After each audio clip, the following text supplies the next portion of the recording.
ਸਤਿ ਸ਼੍ਰੀ ਅਕਾਲ। ਤੁਸੀਂ ਦੇਖ ਰਹੇ ਹੋ ਸਫਰ ਟੀਵੀ ਤੇ ਮੈਂ ਹਾਂ ਰਾਜਵੀਰ ਸਿੰਘ।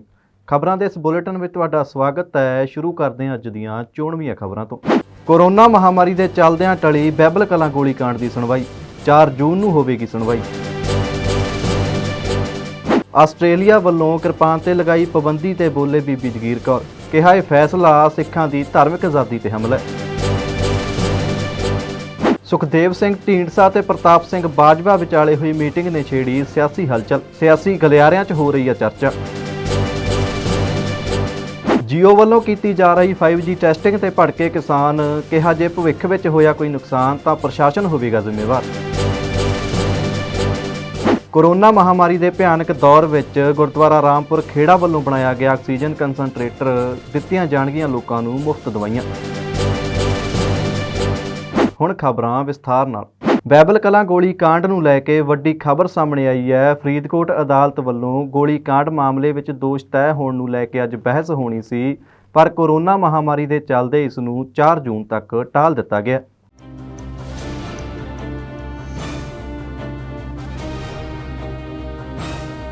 ਬਾਈਬਲ ਕਲਾਂ ਗੋਲੀकांड ਨੂੰ ਲੈ ਕੇ ਵੱਡੀ ਖਬਰ ਸਾਹਮਣੇ ਆਈ ਹੈ। ਫਰੀਦਕੋਟ ਦੇ ਐਡੀਸ਼ਨਲ ਸੈਸ਼ਨ ਜੱਜ ਹਰਬੰਸ ਸਿੰਘ ਲੇਖੀ ਦੀ ਅਦਾਲਤ ਵਿੱਚ ਗੋਲੀकांड ਮਾਮਲੇ ਦੇ ਦੋਸ਼ ਤੈਅ ਹੋਣ ਨੂੰ ਲੈ ਕੇ ਬਹਿਸ ਹੋਣੀ ਸੀ, ਪਰ ਅਦਾਲਤਾਂ ਵਿੱਚ ਆਨਲਾਈਨ ਕੰਮਕਾਜ ਦੇ ਚੱਲਦੇ ਹੁਣ ਇਸ ਮਾਮਲੇ ਦੀ ਸੁਣਵਾਈ 4 ਜੂਨ ਤੱਕ ਟਾਲ ਦਿੱਤੀ ਗਈ ਹੈ। ਇਸ ਮੌਕੇ ਗੱਲਬਾਤ ਕਰਦਿਆਂ ਬਚਾਅ ਪੱਖ ਦੇ ਵਕੀਲ ਗੁਰਸਾਹਿਬ ਸਿੰਘ ਬਰਾੜ ਨੇ ਦੱਸਿਆ ਕਿ ਕੋਰੋਨਾ ਦੇ ਕਾਰਨ ਅਦਾਲਤਾਂ ਅੰਦਰ ਨਿੱਜੀ ਪੇਸ਼ੀ ਬੰਦ ਹੋਣ ਅਤੇ ਵਕੀਲਾਂ ਦੇ ਪੇਸ਼ ਨਾ ਹੋਣ ਦੇ ਚੱਲਦੇ ਚੱਲ ਰਹੇ ਕੇਸਾਂ ਦੀਆਂ ਅਗਲੀਆਂ ਤਰੀਕਾਂ ਨਿਰਧਾਰਤ ਕੀਤੀਆਂ ਜਾ ਰਹੀਆਂ ਨੇ, ਜਿਸ ਦੇ ਚੱਲਦੇ ਬਾਈਬਲ ਕਲਾਂ ਗੋਲੀकांड ਮਾਮਲੇ ਦੀ ਸੁਣਵਾਈ ਜੋ ਫਰੀਦਕੋਟ ਦੇ ਐਡੀਸ਼ਨਲ ਸੈਸ਼ਨ ਜੱਜ ਹਰਬੰਸ ਸਿੰਘ ਲੇਖੀ ਦੀ ਅਦਾਲਤ ਵਿੱਚ ਹੋਣੀ ਸੀ, ਉਸ ਨੂੰ ਅਦਾਲਤ ਵੱਲੋਂ 4 ਜੂਨ ਤੱਕ ਟਾਲ ਦਿੱਤਾ ਗਿਆ। ਉਹਨਾਂ ਦੱਸਿਆ ਕਿ ਹੁਣ ਇਸ ਮਾਮਲੇ ਵਿੱਚ 4 ਜੂਨ 2021 ਨੂੰ ਅਗਲੀ ਸੁਣਵਾਈ ਹੋਣ ਦੀ ਸੰਭਾਵਨਾ ਹੈ। ਮਾਨਯੋਗ ਹਾਈ ਕੋਰਟ ਮਾਨਯੋਗ ਸੈਸ਼ਨ ਜੱਜ ਦੀਆਂ ਹਦਾਇਤਾਂ ਮੁਤਾਬਕ ਕੋਈ ਕਾਰਵਾਈ ਨਹੀਂ ਹੋਣੀ, ਐਕਸੈਪਟ ਅਰਜੈਂਟ ਕੇਸਾਂ ਦੇ ਵਿੱਚ ਹੀ ਕੋਈ ਕਾਰਵਾਈ ਹੋਣੀ ਹੈ। ਇਸ ਕਰਕੇ ਰੂਟੀਨ ਦੇ ਵਿੱਚ ਜਿਵੇਂ ਹੋਰ ਕੇਸਾਂ ਦੀ ਹਜ਼ਾਰਾਂ ਕੇਸ ਆ ਜਿਹੜੇ ਪੈਂਡਿੰਗ ਇੱਥੇ, ਉਹਨਾਂ ਮੁਤਾਬਕ ਕੱਲ੍ਹ ਇਹ ਬਾਈਬਲ ਜਿਹੜਾ ਗੋਲੀकांड ਸੀ 130 ਨੰਬਰ FIR, ਉਹਦੇ 'ਚ ਕੱਲ੍ਹ ਇੱਥੇ ਮਤਲਬ ਬਿਨਾਂ ਮੁਲਜ਼ਮਾਂ ਦੀ ਹਾਜ਼ਰੀ 'ਚੋਂ, ਬਿਨਾਂ ਵਕੀਲਾਂ ਦੀ ਹਾਜ਼ਰੀ ਤੋਂ ਪ੍ਰੈਜੈਂਟ ਨਨ ਕਰਕੇ ਆਪਾਂ ਕਹਿ ਸਕਦੇ ਹਾਂ ਵੀ ਕੋਈ ਪ੍ਰੈਜੈਂਟ ਨਹੀਂ ਸੀ, ਅਤੇ ਰੂਟੀਨ 'ਚ 4-6 ਡੇਟ ਪੈ ਗਈ ਹੈ ਬਾਈਬਲ ਕਾਂਡ ਦੀ। ਨਹੀਂ, ਚਲਾਨ ਤਾਂ ਪਹਿਲਾਂ ਹੀ ਆਲਰੇਡੀ ਆ ਚੁੱਕਾ ਹੈ। ਸਿਰਫ ਇੱਕ ਸਮੇਧ ਸਿੰਘ ਸੈਣੀ ਦਾ ਚਲਾਨ ਆ ਜਿਹੜਾ ਉਹ ਮਾਨਯੋਗ ਮੈਜਿਸਟਰੇਟ ਸਾਹਿਬ ਦੇ ਪੈਂਡਿੰਗ ਆ, ਉਹ ਹਜੇ ਕਮਿਟ ਨਹੀਂ ਹੋਇਆ। ਕਮਿਟ ਹੁੰਦਾ ਵੀ ਜਦੋਂ ਮੈਜਿਸਟਰੇਟ ਕੋਲ ਚਲਾ ਜਾਂਦਾ ਚਲਾਨ, ਉਹ ਫਿਰ ਪ੍ਰੋਸੈਸ਼ਨ ਜੱਜ ਕੋਲ ਘੱਲ ਦਿੰਦਾ, ਉਹ ਨਹੀਂ ਅਜੇ ਉੱਥੇ ਪਹੁੰਚਿਆ। ਅਤੇ ਬਾਕੀ ਉਹਦੇ 'ਚ ਕੁਛ ਨਕਲਾਂ ਦਿੱਤੀਆਂ ਸੀ ਚਰਨਜੀਤ ਸ਼ਰਮਾ ਦੇ ਕੌਂਸਲ ਨੂੰ, ਉਹਨਾਂ ਦੀ ਮਤਲਬ ਉਹਨਾਂ ਨੇ ਸਕਰੂਟਨੀ ਕਰਨੀ ਸੀ, ਦੇਖਭਾਲ ਕਰਨੀ ਸੀਗੀ, ਉਹਦੇ ਬਾਰੇ ਮਤਲਬ ਉਹ ਫਿਰ ਕਿਉਂਕਿ ਕਾਰਵਾਈ ਨਹੀਂ ਹੋਈ, ਇਸ ਕਰਕੇ ਉਹ ਸਾਰਾ ਪੈਂਡਿੰਗ ਹੀ ਰਹਿ ਗਿਆ। ਹੁਣ 4 ਨੂੰ ਵੀ ਜੇ ਕਰੋਨਾ ਕਰਕੇ, ਕਰੋਨਾ ਦੀ ਜ਼ਿਆਦਾ ਮਤਲਬ ਹਾਲਾਤ ਖਰਾਬ ਹੈ, ਇਸ ਕਰਕੇ ਕੋਰਟਾਂ ਦੀ ਪ੍ਰੋਸੀਡਿੰਗ ਚੱਲ ਨਹੀਂ ਰਹੀਆਂ ਪ੍ਰੋਪਰਲੀ। ਗੱਲ ਕਰੀਏ ਨਾਲ ਕੋਟਕਪੂਰਾ ਗੋਲੀकांड ਦੀ, ਉਹਦੀ ਪ੍ਰੋਸੀਜਰ ਹੁਣ ਕੀ? ਉਹ ਤਾਂ ਪਿਛਲੀ ਡੇਟ 'ਤੇ ਹੀ ਡਰੋਪ ਹੋ ਗਈਆਂ ਸੀਗੀਆਂ ਜੀ। ਪਿਛਲੀ ਡੇਟ ਹੁਣ ਮੇਰੇ ਜ਼ਬਾਨੀ ਯਾਦ ਨਹੀਂ ਕਿ ਉਸ ਡੇਟ 'ਤੇ ਹੀ ਪ੍ਰੋਸੀਡਿੰਗਸ ਡਰੋਪ ਹੋ ਗਈਆਂ ਸੀਗੀਆਂ। ਦੋਨੋਂ FIR ਦੇ 192 ਜਿਹੜੀ 2015 ਦੀ ਸੀ ਅਤੇ 129 ਜਿਹੜੀ 2018 'ਚ ਦਰਜ ਹੋਈ ਸੀ, ਉਹ ਪ੍ਰੋਸੀਡਿੰਗ ਡਰੋਪ ਹੋ ਗਈਆਂ ਸੀ ਕੋਰਟ ਵੱਲੋਂ। ਕੋਰਟ ਦੇ ਵਿੱਚ ਇਹ ਚੱਲ ਰਿਹਾ ਕੰਮ ਕੋਟਕਪੂਰੇ ਵਾਲੀ ਤਾਂ ਰੱਦ ਕਰ ਦਿੱਤੀ ਗਈ ਹੈ। ਹਾਂਜੀ। ਉਸ ਤੋਂ ਬਾਅਦ ਹੁਣ ਉਹਦੇ ਵਿੱਚ ਕੀ ਹੋਣਾ, ਇਹਦੇ ਵਿੱਚ ਹੋਊਗਾ ਉਹ ਮਾਨਯੋਗ ਹਾਈ ਕੋਰਟ 'ਚ ਪੈਂਡਿੰਗ ਸੀਗਾ ਮੈਟਰ ਜੀ। ਉਹਦੇ 'ਚ ਹੁਣ 2/9 ਡੇਟ ਪੈ ਚੁੱਕੀ ਹੈ, ਕਿਉਂਕਿ ਉੱਥੇ ਵੀ ਕਰੋਨਾ ਵਾਇਰਸ ਕਰਕੇ ਕੰਮ ਕਾਜ ਨਹੀਂ ਹੋ ਰਿਹਾ ਪ੍ਰੋਪਰਲੀ, ਅਤੇ ਉਹ ਵੀ ਕੇਸ ਅਡਜਰਨ ਹੋ ਗਿਆ 2/9 ਵਾਸਤੇ ਹਾਈ ਕੋਰਟ ਦੇ ਵਿੱਚ। ਪਿਛਲੇ ਦਿਨੀਂ ਆਸਟ੍ਰੇਲੀਆ ਦੇ ਸਕੂਲਾਂ ਵਿੱਚ ਲਾਈ ਗਈ ਕਿਰਪਾਨ ਤੇ ਪਾਬੰਦੀ ਨੂੰ ਲੈ ਕੇ ਸਿੱਖ ਹਲਕਿਆਂ ਵਿੱਚ ਕਾਫੀ ਜ਼ਿਆਦਾ ਰੋਸ ਦੇਖਣ ਨੂੰ ਮਿਲਿਆ। ਇਸੇ ਦੇ ਚੱਲਦੇ SGPC ਪ੍ਰਧਾਨ ਬੀਬੀ ਜਗੀਰ ਕੌਰ ਵੱਲੋਂ ਵੀ ਆਸਟ੍ਰੇਲੀਆ ਦੇ ਇਸ ਫੈਸਲੇ ਦੀ ਸਖਤ ਸ਼ਬਦਾਂ ਦੇ ਵਿੱਚ ਨਿੰਦਾ ਕੀਤੀ ਗਈ। ਉਹਨਾਂ ਕਿਹਾ ਕਿ ਇਹ ਫੈਸਲਾ ਸਿੱਖਾਂ ਦੀ ਧਾਰਮਿਕ ਆਜ਼ਾਦੀ ਉੱਤੇ ਹਮਲਾ ਹੈ, ਜਿਸ ਉੱਤੇ ਆਸਟ੍ਰੇਲੀਆ ਸਰਕਾਰ ਨੂੰ ਵਿਚਾਰ ਕਰਨ ਦੀ ਲੋੜ ਹੈ।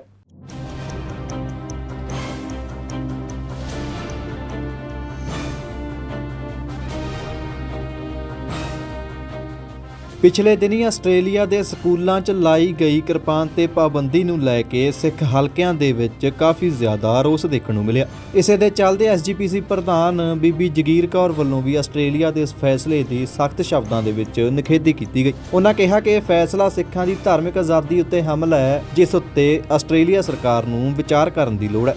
ਪ੍ਰੈਸ ਵਾਰਤਾ ਨੂੰ ਸੰਬੋਧਨ ਕਰਦਿਆਂ ਬੀਬੀ ਜਗੀਰ ਕੌਰ ਨੇ ਕਿਹਾ ਕਿ ਕਿਰਪਾਨ ਤੇ ਪਾਬੰਦੀ ਲਾ ਕੇ ਆਸਟ੍ਰੇਲੀਆ ਨੇ ਸਿੱਖਾਂ ਦੀ ਧਾਰਮਿਕ ਆਜ਼ਾਦੀ ਉੱਤੇ ਹਮਲਾ ਕੀਤਾ ਤੇ ਕੋਈ ਵੀ ਫੈਸਲਾ ਲੈਣ ਤੋਂ ਪਹਿਲਾਂ ਸਿੱਖਾਂ ਨਾਲ ਗੱਲਬਾਤ ਕਰ ਲੈਣੀ ਚਾਹੀਦੀ ਸੀ ਤੇ ਮਿਲ ਬੈਠ ਕੇ ਇਸ ਦਾ ਹੱਲ ਕੱਢਿਆ ਜਾ ਸਕਦਾ ਸੀ। ਉਹਨਾਂ ਕਿਹਾ ਕਿ ਸਿੱਖ 300 ਸਾਲਾਂ ਤੋਂ ਕਿਰਪਾਨ ਪਹਿਨਦੇ ਆ ਰਹੇ ਨੇ। ਕਿਰਪਾਨ ਸਾਡਾ ਧਾਰਮਿਕ ਚਿੰਨ੍ਹ ਹੀ ਨਹੀਂ, ਇਹ ਸਾਡੀ ਸ਼ਕਤੀ ਦਾ ਪ੍ਰਤੀਕ ਹੈ। ਇੱਥੇ ਹੀ ਉਹਨਾਂ ਦੱਸਿਆ ਕਿ ਸ਼੍ਰੋਮਣੀ ਕਮੇਟੀ ਵੱਲੋਂ ਆਸਟ੍ਰੇਲੀਆ ਦੇ ਭਾਰਤ 'ਚ ਹਾਈ ਕਮਿਸ਼ਨਰ ਅਤੇ ਭਾਰਤ ਦੇ ਵਿਦੇਸ਼ ਮੰਤਰੀ ਨੂੰ ਚਿੱਠੀ ਲਿਖ ਕੇ ਇਸ ਮਸਲੇ ਦਾ ਹੱਲ ਕੱਢਣ ਲਈ ਕਿਹਾ ਗਿਆ।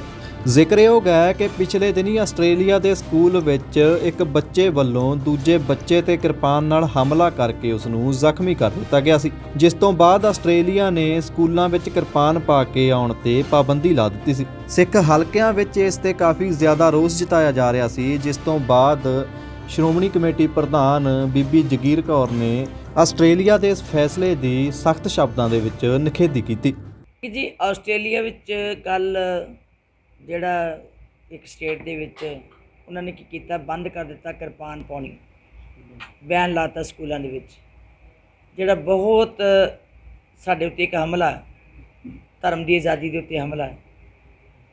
ਬਹੁਤ ਇਸ ਨੂੰ ਸੰਗਤਾਂ ਦੇ ਵਿੱਚ ਰੋਸ ਵੀ ਹੈ, ਮਹਿਸੂਸ ਵੀ ਕੀਤਾ ਗਿਆ, ਕਿਉਂਕਿ ਉਹਨਾਂ ਨੂੰ ਚਾਹੀਦਾ ਸੀਗਾ ਕਿ ਪਹਿਲਾਂ ਸਿੱਖ ਜਥੇਬੰਦੀਆਂ ਉੱਤੇ, ਸਾਡੇ ਸਿੱਖ ਧਰਮ ਦੇ ਲੋਕ ਨੇ, ਉਹਨਾਂ ਨਾਲ ਸਲਾਹ ਮਸ਼ਵਰਾ ਕਰ ਲੈਣਾ ਚਾਹੀਦਾ ਸੀਗਾ ਕਿ ਇਹ ਸਾਨੂੰ ਇਹਦਾ ਹੱਲ ਕੀ ਕਰਨਾ ਚਾਹੀਦਾ। ਜੇ ਕਿਸੇ ਇੱਕ ਬੱਚੇ ਨੇ, ਮੰਨ ਲਓ ਇੱਕ ਬੱਚੇ ਨੇ ਗਲਤੀ ਕੀਤੀ ਵੀ ਹੋਵੇ, ਉਸ ਬੱਚੇ ਨੂੰ ਸਜ਼ਾ ਵੀ ਦੇ ਦਿੱਤੀ ਗਈ ਹੈ, ਉਹਦੇ ਉੱਤੇ FIR ਵੀ ਦਰਜ ਕਰ ਦਿੱਤੀ ਗਈ ਹੈ, ਉਹਨੂੰ ਸਜ਼ਾ ਵੀ ਢੁਕਵੀਂ ਦੇਣ ਲਈ ਕਹਿ ਦਿੱਤਾ ਗਿਆ, ਪਰ ਇਹਨੂੰ ਧਾਰਮਿਕ ਤੌਰ ਦੇ ਉੱਤੇ ਇਸ ਬੰਦਿਸ਼ਾਂ ਨੂੰ ਲਾਉਣਾ, ਸਮਝੋ ਧਰਮ ਦੀ ਆਜ਼ਾਦੀ ਉੱਤੇ ਬੜਾ ਵੱਡਾ ਹਮਲਾ ਹੋਇਆ। 300 ਸਾਲ ਤੋਂ ਸਿੱਖ ਜਿਹੜਾ ਕਿਰਪਾਨ ਪਹਿਨਦਾ ਆ ਰਿਹਾ, ਇਹ ਸਾਡਾ ਕੇਵਲ ਧਾਰਮਿਕ ਚਿੰਨ੍ਹ ਹੀ ਨਹੀਂ, ਇਹ ਸਾਡੀ ਆਸਥਾ ਹੈ, ਇਹ ਸਾਡਾ ਇੱਕ ਬਹੁਤ ਵੱਡੀ ਸ਼ਕਤੀ ਹੈ ਜਿਹਨੂੰ ਅਸੀਂ ਨਾਲ ਲੈ ਕੇ ਚੱਲਦੇ ਹਾਂ। ਹਰ ਵਿਅਕਤੀ ਦੇ ਮਨ ਵਿੱਚ ਇਹਦਾ ਡਰ ਤੇ ਭੌ ਵੀ ਹੈ ਕਿ ਅਸੀਂ ਇਹਦੇ ਨਾਲ ਅਸੀਂ ਆਪਣੀ ਰਾਖੀ ਕਰਨੀ, ਭਾਵ ਆਪਣੇ ਆਪ ਨੂੰ ਵਕਾਰਾਂ ਤੋਂ ਬਚਾਉਣਾ। ਇਹ ਨਹੀਂ ਕਿ ਅਸੀਂ ਕਿਸੇ ਨਾਲ ਡਿਫੈਂਸ ਵਿੱਚ ਇਸ ਕਰਕੇ ਹੈ ਕਿ ਸਾਡੇ ਉੱਤੇ ਕੋਈ ਹਮਲਾ ਕਰਦਾ ਡਿਫੈਂਸ 'ਚ ਹੈ। ਅਸੀਂ ਜਿਹੜੇ ਵਕਾਰ ਸਾਡੇ ਅੰਦਰ ਆਉਂਦੇ ਆ, ਉਹਨਾਂ ਵਕਾਰਾਂ ਦਾ ਅਸੀਂ ਕਿੱਦਾਂ ਮੁਕਾਬਲਾ ਕਰਨਾ, ਇਹ ਸਾਡੇ ਕੋਲ ਇੱਕ ਬਹੁਤ ਵੱਡੀ ਸ਼ਕਤੀ ਹੈ। ਜਿਹੜੇ ਕਕਾਰ ਸਾਨੂੰ ਬਖਸ਼ੇ ਨਾ ਗੁਰੂ ਸਾਹਿਬ ਜੀ ਨੇ, ਇਹ ਗੁਰੂ ਦੀ ਮੋਹਰ ਹੈ ਸਾਡੇ ਵਾਸਤੇ। ਜੇ ਅਸੀਂ ਕੜਾ ਪਹਿਨਦੇ ਹਾਂ, ਜੇ ਅਸੀਂ ਕੇਸ ਰੱਖਦੇ ਹਾਂ, ਜੇ ਅਸੀਂ ਕਛਹਿਰਾ ਪਹਿਨਦੇ ਹਾਂ, ਜੇ ਅਸੀਂ ਕਿਰਪਾਨ ਪਹਿਨਦੇ ਹਾਂ, ਕੰਘਾ ਪਹਿਨਦੇ ਹਾਂ, ਇਹ ਸਾਡੇ ਕੋਲ ਗੁਰੂ ਦੀ ਇੱਕ ਮੋਹਰ ਹੈ ਕਿ ਹਰ ਸਮੇਂ ਸਾਨੂੰ ਗੁਰੂ ਦੀ ਯਾਦ ਆਉਂਦੀ ਹੈ, ਗੁਰੂ ਦੀ ਬਖਸ਼ਿਸ਼ ਹੁੰਦੀ ਹੈ, ਅਤੇ ਅਸੀਂ ਮਾੜੇ ਕਰਮ ਨਹੀਂ ਕਰਦੇ। ਸੋ ਇਸ ਕਰਕੇ ਹੁਣੇ ਅਸੀਂ ਚਿੱਠੀ ਲਿਖੀ ਹੈ ਕੱਲ੍ਹ, ਕਿਉਂਕਿ ਬਿਆਨ ਵੀ ਦਿੱਤਾ ਸੀਗਾ। ਆਸਟ੍ਰੇਲੀਆ ਵਿੱਚ ਸਾਡਾ ਜਿਹੜਾ ਹਾਈ ਕਮਿਸ਼ਨਰ ਹੈ ਇੰਡੀਆ ਦਾ, ਉਹਨੂੰ ਵੀ ਚਿੱਠੀ ਲਿਖੀ ਹੈ, ਅਤੇ ਨਾਲ ਹੀ ਜਿਹੜੇ ਐਕਸਟਰਨਲ ਮਿਨਿਸਟਰ ਹੈ ਭਾਰਤ ਸਰਕਾਰ ਦਾ, ਉਹਨਾਂ ਨੂੰ ਵੀ ਚਿੱਠੀ ਲਿਖੀ ਹੈ ਕਿ ਇਹਨੂੰ ਇਸ ਮੱਦ ਨੂੰ ਉਹਨਾਂ ਨਾਲ ਉੱਥੇ ਵਿਚਾਰ ਕਰਨ, ਟੇਕਅਪ ਲੈ ਕੇ ਇਸ ਮਸਲੇ ਨੂੰ ਟੇਕਅਪ ਕੀਤਾ ਜਾਏ। ਬਿਲਕੁਲ ਜੀ, ਦੇਖੋ ਔਨਲਾਈਨ ਜਦ ਤੱਕ ਇਹ ਸਾਡਾ ਇਹ ਚੱਲਦਾ ਹੀ ਰਹੇਗਾ, ਭਾਵੇਂ ਇਹ ਖ਼ਤਮ ਵੀ ਹੋ ਜਾਏ, ਕਰੋਨਾ COVID-19 ਖ਼ਤਮ ਵੀ ਹੋ ਜਾਏ, ਪਰ ਕਿਉਂਕਿ ਪ੍ਰਚਾਰ ਜਿਹੜੇ ਹੈ ਉਹ ਹਰ ਘਰ ਵਿੱਚ ਜਾਵੇ। ਕਈ ਜਦੋਂ ਗੁਰਦੁਆਰੇ 'ਚ ਪ੍ਰਚਾਰਕ ਜਾਂਦੇ ਹੈ, ਸੰਗਤਾਂ ਨਹੀਂ ਆਉਂਦੀਆਂ, ਪਰ ਜਦੋਂ ਉਹਨਾਂ ਨੂੰ ਇਹ ਲੱਗੇ ਕਿ ਸਾਡਾ ਔਨਲਾਈਨ ਪ੍ਰਚਾਰ ਚੱਲ ਰਿਹਾ, ਉਹ ਜ਼ਰੂਰ ਘਰ ਬੈਠੇ ਉਹਨਾਂ ਜੁੜ ਜਾਂਦੇ। ਸੋ ਔਨਲਾਈਨ ਪ੍ਰਚਾਰ ਦਾ ਬਹੁਤ ਵੱਡਾ ਫਾਇਦਾ ਹੋਏਗਾ ਕਿ ਹਰ ਸਿੱਖ ਜਿਹੜਾ ਜਾਂ ਗੁਰੂ ਨਾਨਕ ਨਾਮ ਲੇਵਾ ਜਿਹੜਾ ਜਿਹਦੇ ਅੰਦਰ ਭੁੱਖ ਹੈ, ਤੜਪ ਹੈ ਇਸ ਇਤਿਹਾਸ ਨੂੰ ਜਾਣਨ ਲਈ ਜਾਂ ਗੁਰਮਤਿ ਦੇ ਵਿਚਾਰ ਨੂੰ ਜਾਣਨ ਲਈ, ਬਾਣੀ ਦੇ ਅਰਥਾਂ ਨੂੰ ਸਮਝਣ ਲਈ, ਉਹ ਸਾਰੇ ਨਾਲ ਜੁੜ ਸਕਣ। ਕਿ ਜੀ ਆਸਟ੍ਰੇਲੀਆ ਵਿੱਚ ਕੱਲ੍ਹ ਜਿਹੜਾ ਇੱਕ ਸਟੇਟ ਦੇ ਵਿੱਚ ਉਹਨਾਂ ਨੇ ਕੀ ਕੀਤਾ, ਬੰਦ ਕਰ ਦਿੱਤਾ ਕਿਰਪਾਨ ਪਾਉਣੀ, ਬੈਨ ਲਾਤਾ ਸਕੂਲਾਂ ਦੇ ਵਿੱਚ, ਜਿਹੜਾ ਬਹੁਤ ਸਾਡੇ ਉੱਤੇ ਇੱਕ ਹਮਲਾ, ਧਰਮ ਦੀ ਆਜ਼ਾਦੀ ਦੇ ਉੱਤੇ ਹਮਲਾ ਹੈ। ਬਹੁਤ ਇਸ ਨੂੰ ਸੰਗਤਾਂ ਦੇ ਵਿੱਚ ਰੋਸ ਵੀ ਹੈ, ਮਹਿਸੂਸ ਵੀ ਕੀਤਾ ਗਿਆ, ਕਿਉਂਕਿ ਉਹਨਾਂ ਨੂੰ ਚਾਹੀਦਾ ਸੀਗਾ ਕਿ ਪਹਿਲਾਂ ਸਿੱਖ ਜਥੇਬੰਦੀਆਂ ਉੱਤੇ, ਸਾਡੇ ਸਿੱਖ ਧਰਮ ਦੇ ਲੋਕ ਨੇ, ਉਹਨਾਂ ਨਾਲ ਸਲਾਹ ਮਸ਼ਵਰਾ ਕਰ ਲੈਣਾ ਚਾਹੀਦਾ ਸੀਗਾ ਕਿ ਇਹ ਸਾਨੂੰ ਇਹਦਾ ਹੱਲ ਕੀ ਕਰਨਾ ਚਾਹੀਦਾ। ਜੇ ਕਿਸੇ ਇੱਕ ਬੱਚੇ ਨੇ, ਮੰਨ ਲਓ ਇੱਕ ਬੱਚੇ ਨੇ ਗਲਤੀ ਕੀਤੀ ਵੀ ਹੋਵੇ, ਉਸ ਬੱਚੇ ਨੂੰ ਸਜ਼ਾ ਵੀ ਦੇ ਦਿੱਤੀ ਗਈ ਹੈ, ਉਹਦੇ ਉੱਤੇ FIR ਵੀ ਦਰਜ ਕਰ ਦਿੱਤੀ ਗਈ ਹੈ, ਉਹਨੂੰ ਸਜ਼ਾ ਵੀ ਢੁਕਵੀਂ ਦੇਣ ਲਈ ਕਹਿ ਦਿੱਤਾ ਗਿਆ, ਪਰ ਇਹਨੂੰ ਧਾਰਮਿਕ ਤੌਰ ਦੇ ਉੱਤੇ ਇਸ ਬੰਦਿਸ਼ਾਂ ਨੂੰ ਲਾਉਣਾ, ਸਮਝੋ ਧਰਮ ਦੀ ਆਜ਼ਾਦੀ ਉੱਤੇ ਬੜਾ ਵੱਡਾ ਹਮਲਾ ਹੋਇਆ। 300 ਸਾਲ ਤੋਂ ਸਿੱਖ ਜਿਹੜਾ ਕਿਰਪਾਨ ਪਹਿਨਦਾ ਆ ਰਿਹਾ, ਇਹ ਸਾਡਾ ਕੇਵਲ ਧਾਰਮਿਕ ਚਿੰਨ੍ਹ ਹੀ ਨਹੀਂ, ਇਹ ਸਾਡੀ ਆਸਥਾ ਹੈ, ਇਹ ਸਾਡਾ ਇੱਕ ਬਹੁਤ ਵੱਡੀ ਸ਼ਕਤੀ ਹੈ ਜਿਹਨੂੰ ਅਸੀਂ ਨਾਲ ਲੈ ਕੇ ਚੱਲਦੇ ਹਾਂ। ਹਰ ਵਿਅਕਤੀ ਦੇ ਮਨ ਵਿੱਚ ਇਹਦਾ ਡਰ ਤੇ ਭੌ ਵੀ ਹੈ ਕਿ ਅਸੀਂ ਇਹਦੇ ਨਾਲ ਅਸੀਂ ਆਪਣੀ ਰਾਖੀ ਕਰਨੀ, ਭਾਵ ਆਪਣੇ ਆਪ ਨੂੰ ਵਕਾਰਾਂ ਤੋਂ ਬਚਾਉਣਾ। ਇਹ ਨਹੀਂ ਕਿ ਅਸੀਂ ਕਿਸੇ ਨਾਲ ਡਿਫੈਂਸ ਵਿੱਚ ਇਸ ਕਰਕੇ ਹੈ ਕਿ ਸਾਡੇ ਉੱਤੇ ਕੋਈ ਹਮਲਾ ਕਰਦਾ ਡਿਫੈਂਸ 'ਚ ਹੈ। ਅਸੀਂ ਜਿਹੜੇ ਵਕਾਰ ਸਾਡੇ ਅੰਦਰ ਆਉਂਦੇ ਆ ਉਹਨਾਂ ਵਕਾਰਾਂ ਦਾ ਅਸੀਂ ਕਿੱਦਾਂ ਮੁਕਾਬਲਾ ਕਰਨਾ, ਇਹ ਸਾਡੇ ਕੋਲ ਇੱਕ ਬਹੁਤ ਵੱਡੀ ਸ਼ਕਤੀ ਹੈ। ਜਿਹੜੇ ਕਕਾਰ ਸਾਨੂੰ ਬਖਸ਼ੇ ਨਾ ਗੁਰੂ ਸਾਹਿਬ ਜੀ ਨੇ, ਇਹ ਗੁਰੂ ਦੀ ਮੋਹਰ ਹੈ ਸਾਡੇ ਵਾਸਤੇ। ਜੇ ਅਸੀਂ ਕੜਾ ਪਹਿਨਦੇ ਹਾਂ, ਜੇ ਅਸੀਂ ਕੇਸ ਰੱਖਦੇ ਹਾਂ, ਜੇ ਅਸੀਂ ਕਛਹਿਰਾ ਪਹਿਨਦੇ ਹਾਂ, ਜੇ ਅਸੀਂ ਕਿਰਪਾਨ ਪਹਿਨਦੇ ਹਾਂ, ਕੰਘਾ ਪਹਿਨਦੇ ਹਾਂ, ਇਹ ਸਾਡੇ ਕੋਲ ਗੁਰੂ ਦੀ ਇੱਕ ਮੋਹਰ ਹੈ ਕਿ ਹਰ ਸਮੇਂ ਸਾਨੂੰ ਗੁਰੂ ਦੀ ਯਾਦ ਆਉਂਦੀ ਹੈ, ਗੁਰੂ ਦੀ ਬਖਸ਼ਿਸ਼ ਹੁੰਦੀ ਹੈ ਅਤੇ ਅਸੀਂ ਮਾੜੇ ਕਰਮ ਨਹੀਂ ਕਰਦੇ। ਸੋ ਇਸ ਕਰਕੇ ਹੁਣੇ ਅਸੀਂ ਚਿੱਠੀ ਲਿਖੀ ਹੈ ਕੱਲ੍ਹ, ਕਿਉਂਕਿ ਬਿਆਨ ਵੀ ਦਿੱਤਾ ਸੀਗਾ। ਆਸਟ੍ਰੇਲੀਆ ਵਿੱਚ ਸਾਡਾ ਜਿਹੜਾ ਹਾਈ ਕਮਿਸ਼ਨਰ ਹੈ ਇੰਡੀਆ ਦਾ, ਉਹਨੂੰ ਵੀ ਚਿੱਠੀ ਲਿਖੀ ਹੈ ਅਤੇ ਨਾਲ ਹੀ ਜਿਹੜੇ ਐਕਸਟਰਨਲ ਮਿਨਿਸਟਰ ਹੈ ਭਾਰਤ ਸਰਕਾਰ ਦਾ, ਉਹਨਾਂ ਨੂੰ ਵੀ ਚਿੱਠੀ ਲਿਖੀ ਹੈ ਕਿ ਇਹਨੂੰ ਇਸ ਮੱਦ ਨੂੰ ਉਹਨਾਂ ਨਾਲ ਉੱਥੇ ਵਿਚਾਰ ਕਰਨ, ਟੇਕਅਪ ਲੈ ਕੇ ਇਸ ਮਸਲੇ ਨੂੰ ਟੇਕਅਪ ਕੀਤਾ ਜਾਵੇ। ਨਵੀਂ ਪਾਰਟੀ ਬਣਾਉਣ ਤੋਂ ਬਾਅਦ ਸੁਖਦੇਵ ਸਿੰਘ ਢੀਂਡਸਾ ਤੇ ਪ੍ਰਤਾਪ ਸਿੰਘ ਬਾਜਵਾ ਵਿਚਾਲੇ ਹੋਈ ਮੁਲਾਕਾਤ ਨੇ ਨਵੀਂ ਚਰਚਾ ਛੇੜ ਦਿੱਤੀ ਹੈ। ਮੰਗਲਵਾਰ ਸਵੇਰੇ ਕਾਂਗਰਸ ਦੇ ਰਾਜ ਸਭਾ ਮੈਂਬਰ ਪ੍ਰਤਾਪ ਸਿੰਘ ਬਾਜਵਾ ਸੁਖਦੇਵ ਸਿੰਘ ਢੀਂਡਸਾ ਨੂੰ ਮਿਲਣ ਉਹਨਾਂ ਦੇ ਘਰ ਪਹੁੰਚੇ, ਜਿੱਥੇ ਦੋਹਾਂ ਵਿਚਕਾਰ ਮੀਟਿੰਗ ਹੋਈ। ਮੀਟਿੰਗ ਉਪਰੰਤ ਪ੍ਰਤਾਪ ਸਿੰਘ ਬਾਜਵਾ ਨੇ ਕਿਹਾ ਕਿ ਮੀਟਿੰਗ ਉਹਨਾਂ ਦੀ ਨਿੱਜੀ ਮੀਟਿੰਗ ਸੀ ਤੇ ਇਸ ਦਾ ਕੋਈ ਵੀ ਸਿਆਸੀ ਮੰਤਵ ਨਹੀਂ ਹੈ।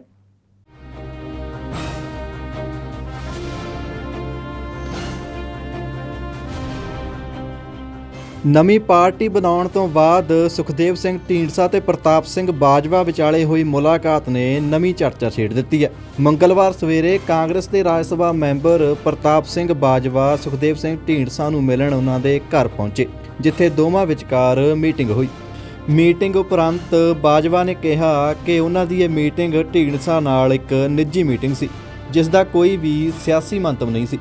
ਉਧਰ ਇਸ ਮੀਟਿੰਗ ਸੰਬੰਧੀ ਸੁਖਦੇਵ ਸਿੰਘ ਢੀਂਡਸਾ ਨੇ ਆਖਿਆ ਕਿ ਪ੍ਰਤਾਪ ਸਿੰਘ ਬਾਜਵਾ ਨਾਲ ਉਹਨਾਂ ਦੀ ਅਕਸਰੀ ਮੀਟਿੰਗ ਹੁੰਦੀ ਰਹਿੰਦੀ ਹੈ। ਉਹਨਾਂ ਕਿਹਾ ਕਿ ਬਾਜਵਾ ਸੋਮਵਾਰ ਨੂੰ ਉਹਨਾਂ ਨੂੰ ਮਿਲਣ ਆ ਰਹੇ ਸੀ, ਪਰ ਕਿਸੇ ਕਾਰਨ ਕਰਕੇ ਨਹੀਂ ਸੀ ਆ ਸਕੇ ਤੇ ਇਸ ਲਈ ਉਹ ਅੱਜ ਮਿਲਣ ਆ ਗਏ। ਢੀਂਡਸਾ ਨੇ ਕਿਹਾ ਕਿ ਬਾਜਵਾ ਨਾਲ ਉਹਨਾਂ ਦੀ ਕੋਈ ਵੀ ਸਿਆਸੀ ਮਸਲੇ ਤੇ ਗੱਲਬਾਤ ਨਹੀਂ ਹੋਈ ਤੇ ਬਾਜਵਾ ਉਹਨਾਂ ਕੋਲ ਸਿਹਤ ਸੰਬੰਧੀ ਪਤਾ ਲੈਣਾ ਹੀ ਸਨ। ਇਸ ਦੇ ਨਾਲ ਹੀ ਢੀਂਡਸਾ ਨੇ ਕਿਹਾ ਕਿ 2022 ਦੀਆਂ ਚੋਣਾਂ ਤੋਂ ਪਹਿਲਾਂ ਕਾਫੀ ਕੁਝ ਦੇਖਣ ਨੂੰ ਮਿਲੇਗਾ। ਉਹਨਾਂ ਕਿਹਾ ਕਿ ਲੋਕ ਵੀ ਚਾਹੁੰਦੇ ਨੇ ਕਿ ਕੋਈ ਅਜਿਹਾ ਫਰੰਟ ਬਣੇ ਜਿਸ ਨਾਲ ਰਵਾਇਤੀ ਪਾਰਟੀਆਂ ਤੋਂ ਛੁਟਕਾਰਾ ਮਿਲ ਸਕੇ। ਉਹਨਾਂ ਕਿਹਾ ਕਿ ਕਾਂਗਰਸ ਵਿੱਚ ਅੱਜ ਜੋ ਕੁਝ ਵੀ ਹੋ ਰਿਹਾ ਹੈ ਉਹ ਕਿਸੇ ਤੋਂ ਵੀ ਲੁਕਿਆ ਛਿਪਿਆ ਨਹੀਂ ਹੈ। ਉੱਥੇ ਹੀ ਢੀਂਡਸਾ ਨੇ ਕਿਹਾ ਕਿ ਫਿਲਹਾਲ ਉਹਨਾਂ ਦਾ ਧਿਆਨ ਆਪਣੀ ਪਾਰਟੀ ਨੂੰ ਮਜ਼ਬੂਤ ਕਰਨ ਤੇ ਹੈ। ਬਾਜਵਾ ਸਾਹਿਬ ਤਾਂ ਸਿਰ ਮੈਨੂੰ ਪੁਰਾਣਾ ਸਾਥੀ ਸਾਡਾ ਰਾਜ ਸਭਾ ਜਾਏਗਾ, ਮੇਰੀ ਸਿਹਤ ਪੁੱਛਣ ਆਏ ਸੀ ਵੀ ਵੱਡੀ ਉਮਰ ਹੋ ਗਈ ਤੇ ਇੱਕ ਵਧਾਈ ਦੇਣ ਆਏ ਸੀ ਵੀ ਤੁਸੀਂ ਇਕੱਠੇ ਹੋਏ ਭਾਈ। और कोई छोटे होते पीछे कोई पॉलिटिकल इशू नहीं। जिन्हां इशूज़ ते तुसीं गल कर रहे हो बेअदबी दे, उन्हां ते कोई गल हुई? बाजवा साहब भी सरकार ਨੂੰ ਕੁਐਸਚਨ ਕਰ ਰਹੇ ਨੇ। ਨਹੀਂ ਉਹ ਤਾਂ ਰੋਜ਼ ਕਹਿੰਦੇ ਨੇ, ਉਹ ਕਹਿੰਦੇ ਅਸੀਂ ਉਹ ਤਾਂ ਟੀਵੀ ਤੇ ਕਿਹਾ ਉਹਨਾਂ ਨੇ ਕਿੰਨੀ ਵਾਰੀ। ਤੁਹਾਡੇ ਨਾਲ ਹੁਣ ਡਿਸਕਸ਼ਨ ਹੋਈ ਹੈ? ਨਾ ਮੇਰੇ ਨਾਲ ਡਿਸਕਸ਼ਨ ਕਿਉਂ, ਤਾਂ ਰੋਜ਼ ਅਸੀਂ ਸੁਣਦੇ ਹਾਂ, ਤੁਹਾਡੇ ਰਾਹੀਂ ਸੁਣਦੇ ਹਾਂ, ਅਖਬਾਰਾਂ ਰਾਹੀਂ ਸੁਣਦੇ ਹਾਂ। ਖੇਤੀ ਕਾਨੂੰਨਾਂ ਨੂੰ ਲੈ ਕੇ ਜਿੱਥੇ ਕਿਸਾਨਾਂ ਵੱਲੋਂ ਕੇਂਦਰ ਸਰਕਾਰ ਦਾ ਵਿਰੋਧ ਕੀਤਾ ਜਾ ਰਿਹਾ ਹੈ, ਉੱਥੇ ਹੀ ਅੰਬਾਨੀ ਤੇ ਅਡਾਨੀ ਦੇ ਵਪਾਰ ਦਾ ਵੀ ਲਗਾਤਾਰ ਵਿਰੋਧ ਹੋ ਰਿਹਾ। ਇਸ ਦੇ ਚੱਲਦੇ ਅੱਜ ਜ਼ਿਲ੍ਹਾ ਰੂਪਨਗਰ 'ਚ ਜੀਓ ਵੱਲੋਂ ਕੀਤੀ ਜਾ ਰਹੀ 5G ਟੈਸਟਿੰਗ ਦਾ ਵਿਰੋਧ ਕਰਦਿਆਂ ਕਿਸਾਨਾਂ ਨੇ ਇਸ ਤੇ ਰੋਕ ਲਗਾਉਣ ਦੀ ਮੰਗ ਕੀਤੀ ਹੈ।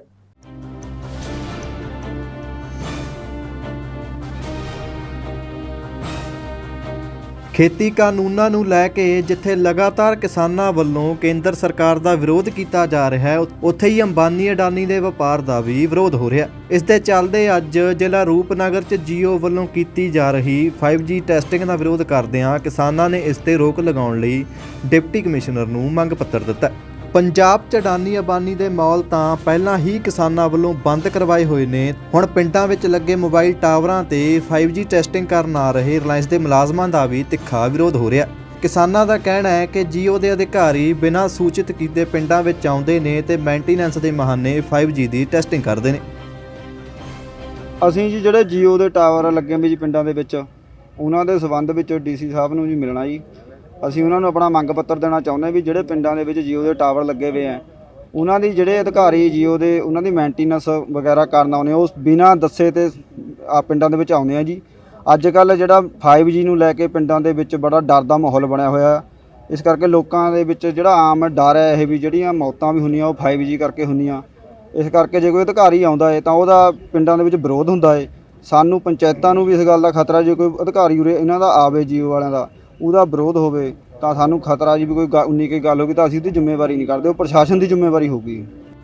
ਜਿਸ ਦੇ ਚੱਲਦੇ ਅੱਜ ਜ਼ਿਲ੍ਹਾ ਰੂਪਨਗਰ ਦੇ ਵੱਖ-ਵੱਖ ਪਿੰਡਾਂ ਦੇ ਸਰਪੰਚਾਂ ਤੇ ਕਿਸਾਨਾਂ ਵੱਲੋਂ ਡਿਪਟੀ ਕਮਿਸ਼ਨਰ ਨੂੰ ਮੰਗ ਪੱਤਰ ਦਿੰਦੇ ਹੋਏ ਪਿੰਡਾਂ ਦੇ ਵਿੱਚ ਬਾਹਰੀ ਲੋਕਾਂ ਦੀ ਆਮਦ ਤੇ ਰੋਕ ਲਗਾਉਣ ਦੀ ਮੰਗ ਕੀਤੀ ਗਈ ਹੈ।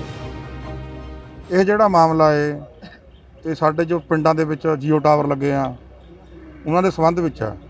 ਖਾਸ ਕਰਕੇ ਕੱਲ੍ਹ ਅਕਬਰਪੁਰ ਟਾਵਰ ਤੇ ਵਾਰਦਾਤ ਹੋਈ ਹੈ। ਇਹਨਾਂ ਦੇ ਅਧਿਕਾਰੀ ਸਮਾਨ ਲੈ ਕੇ ਉੱਥੇ 5G ਚੈੱਕ ਕਰਨ ਚਲੇ ਗਏ। ਅਸੀਂ ਭਜਾਏ ਉੱਦਣ ਤੇ ਦੁਬਾਰੇ ਫਿਰ ਸਾਡੇ ਕਿਸੇ ਪੰਚਾਇਤ ਮੈਂਬਰ ਨੂੰ, ਕਿਸੇ ਜਥੇਬੰਦੀ ਮੈਂਬਰ ਨੂੰ, ਕਿਸੇ ਨੂੰ ਵੀ ਬਗੈਰ ਦੱਸੇ ਤੋਂ ਪੁਲਿਸ ਪ੍ਰਸ਼ਾਸਨ ਨੂੰ ਨਾਲ ਲਿਆ ਕੇ ਚਲੇ ਗਏ। ਪਰ ਸਾਡੇ ਇਲਾਕੇ ਨੇ ਇਕੱਠੇ ਹੋ ਕੇ, ਸਾਡੇ ਜਥੇਬੰਦੀਆਂ ਨੇ, ਕਿਸਾਨਾਂ ਨੇ ਤੇ ਅਕਬਰਪੁਰ ਮੰਗਰੋੜ ਦੀ ਪੰਚਾਇਤ ਨੇ ਇਕੱਠੇ ਹੋ ਕੇ ਉੱਥੇ ਤੇ ਭਜਾਤੇ ਆ ਕੇ। ਅਸੀਂ ਉਹਦੇ ਤੇ ਮੰਦ ਜੋ ਗੱਲ ਇਹੀ ਆ ਵੀ BSNL ਦਾ ਟਾਵਰ ਆ ਉੱਤੇ ਇਹਨਾਂ ਨੇ ਜੀਓ ਦਾ ਫਿੱਟ ਕਰਿਆ ਵਾ। ਅਸੀਂ ਇਹਨਾਂ ਨੇ ਸਾਨੂੰ ਥਾਣੇ ਬੁਲਾ ਲਿਆ। ਅਸੀਂ ਉੱਥੇ ਗੱਲ ਕਰੀ ਅਧਿਕਾਰੀਆਂ ਨਾਲ। ਥਾਣੇ ਵਾਲੇ ਕਹਿੰਦੇ ਵੀ ਤੁਸੀਂ ਇੱਕ ਵਾਰ ਐਪਲੀਕੇਸ਼ਨ ਦੇ ਦਿਓ। ਅੱਜ ਅਸੀਂ ਉਹਦੇ ਸੰਬੰਧ ਵਿੱਚ DC ਕੋਲ, ਡੀ ਸਾਹਿਬ ਕੋਲ ਆਏ, ਪ੍ਰਸ਼ਾਸਨ ਕੋਲ, ਕਿਉਂ ਕਰਕੇ ਇਹ ਪ੍ਰਸ਼ਾਸਨ ਦੇ ਅਸੀਂ ਧਿਆਨ 'ਚ ਲਿਆਉਣਾ ਚਾਹੁੰਦੇ ਹਾਂ ਵੀ ਜੇ ਇਹ ਪੁੱਠਾ ਕੰਮ ਕਰੂੰਗੇ, ਕਿਉਂ ਕਰਕੇ ਅਵਾਨੀ ਅਡਾਨੀਆਂ ਨੇ ਪਹਿਲਾਂ ਹੀ ਪੁੱਠਾ ਕੰਮ ਕਰਿਆ ਵਾ ਕਿਸਾਨਾਂ ਤੇ, ਇਹ ਪੁੱਠਾ ਕੰਮ ਕਰੂੰਗੇ ਇਹ ਜੇ 5G ਚੈੱਕ ਕਰੂੰਗੇ ਸਾਡੀਆਂ ਜਾਨਾਂ ਨੂੰ ਖਤਰਾ। ਪਹਿਲਾਂ ਹੀ ਬਹੁਤ ਲੋਕ ਮਾਰ ਰਹੇ ਆ। ਇਹ ਕਰੋਨਾ ਨਾਲੋਂ ਵੀ ਭੈੜੇ ਹਾਲਾਤ ਹੋ ਜਾਣੇ।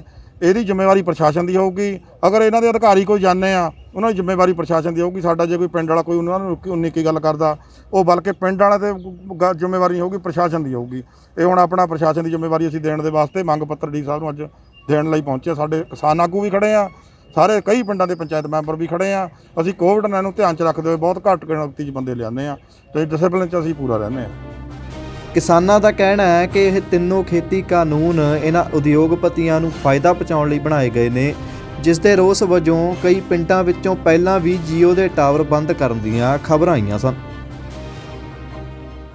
ਕੋਰੋਨਾ ਮਹਾਮਾਰੀ ਦੇ ਮੌਜੂਦਾ ਭਿਆਨਕ ਦੌਰ ਵਿੱਚ ਜਿੱਥੇ ਹਰ ਕੋਈ ਆਪਣਾ ਯੋਗਦਾਨ ਪਾ ਰਿਹਾ ਹੈ, ਉੱਥੇ ਹੀ ਹੁਸ਼ਿਆਰਪੁਰ ਦੇ ਗੜਦੀਵਾਲਾ ਵਿੱਚ ਗੁਰਦੁਆਰਾ ਰਾਮਪੁਰ ਖੇੜਾ ਸਾਹਿਬ ਵਿੱਚ ਮਾਨਵਤਾ ਦੇ ਭਲੇ ਲਈ ਆਕਸੀਜਨ ਕੰਸਨਟਰੇਟਰਾਂ ਦਾ ਪ੍ਰਬੰਧ ਕੀਤਾ ਗਿਆ। ਸੰਤ ਬਾਬਾ ਸੇਵਾ ਸਿੰਘ ਜੀ ਰਾਮਪੁਰ ਖੇੜਾ ਵਾਲਿਆਂ ਵੱਲੋਂ ਸੰਗਤ ਦੇ ਸਹਿਯੋਗ ਨਾਲ ਇਹ ਉਪਰਾਲਾ ਕੀਤਾ ਗਿਆ ਹੈ, ਜਿਸ ਵਿੱਚ ਲੋੜਵੰਦ ਸੱਜਣ ਇਸ ਸੇਵਾ ਤੋਂ ਲਾਭ ਪ੍ਰਾਪਤ ਕਰ ਸਕਦੇ ਨੇ।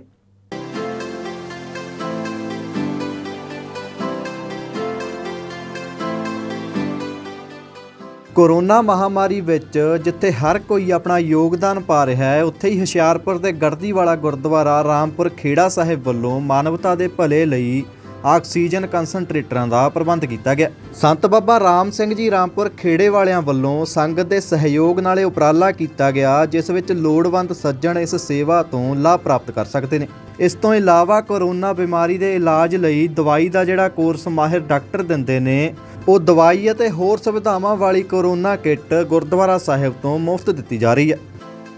ਉਪਰਾਲਾ ਪਰਮਾਤਮਾ ਨੇ ਕਰਾਇਆ ਹੈਗਾ ਤੇ ਆਪਾਂ ਇੱਕ ਵਸੀਲਾ ਬਣੇ ਆ ਔਰ ਤਾਂ ਜੋ ਕਿਉਂਕਿ ਸਾਡੇ ਇਲਾਕੇ ਦੇ ਵਿੱਚ ਬਹੁਤ ਸਾਰੀਆਂ ਮੌਤਾਂ ਹੋਈਆਂ, ਉਹ ਇਸ ਕਰਕੇ ਆਕਸੀਜਨ ਦੀ ਘਾਟ ਕਰਕੇ, ਤੇ ਉਸ ਨੂੰ ਮੱਦੇਨਜ਼ਰ ਰੱਖ ਕੇ ਅਸੀਂ ਫਿਰ ਇਹ ਉਪਰਾਲਾ ਸ਼ੁਰੂ ਕੀਤਾ।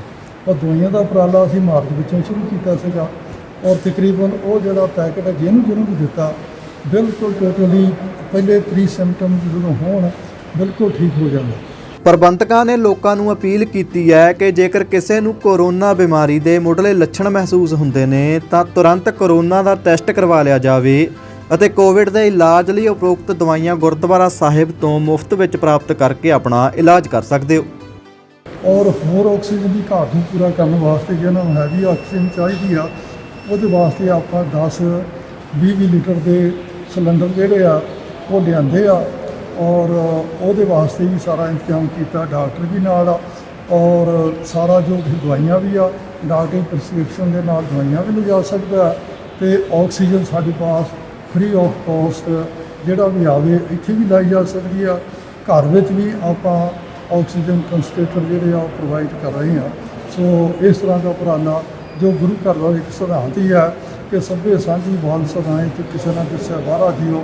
ਜਿਹੜੇ ਵੀ ਬਿਮਾਰ ਹੋ ਰਹੇ ਆ ਔਰ ਕਿਸੇ ਦੀ ਡੈਥ ਹੋ ਰਹੀ ਆ, ਉਹ ਵੀ ਸਾਡੇ ਭੈਣ ਭਰਾ ਆ, ਕਿਉਂਕਿ ਸਾਰਿਆਂ ਵਿੱਚ ਪ੍ਰਮਾਤਮਾ ਦੀ ਜੋਤ ਆ। ਅਸੀਂ ਵੀ ਉਹਨਾਂ ਦੇ ਭੈਣ ਭਰਾ, ਉਹ ਸਾਡੇ ਆ। ਸੋ ਮਨ ਨੂੰ ਬੜਾ ਦੁੱਖ ਲੱਗਦਾ ਸੀ, ਜਿਸ ਕਰਕੇ ਇਹ ਸਾਰਾ ਉਪਰਾਲਾ ਜਿਹੜਾ ਤਕਰੀਬਨ ਇਹ 10 ਵੱਡੇ ਸਿਲੰਡਰ ਔਰ 15 ਆਕਸੀਜਨ ਕੰਸਨਟਰੇਟਰ ਜਿਹੜੇ ਆ ਉਹ ਅਸੀਂ ਕਰ ਲਏ ਆ। ਜੇ ਹੋਰ ਵੀ ਲੋੜ ਪਈ ਤੇ ਅਸੀਂ ਹੋਰ ਵੀ ਉਹਦਾ ਪ੍ਰਬੰਧ ਕਰ ਰਹੇ ਹਾਂ, ਸਟੈਂਡ ਬਾਈ ਰੱਖ ਰਹੇ ਹਾਂ। ਅੱਜ ਤੁਸੀਂ DC ਮੈਡਮ ਨਾਲ ਗੱਲਬਾਤ ਕੀਤੀ ਹੈ ਸਰ?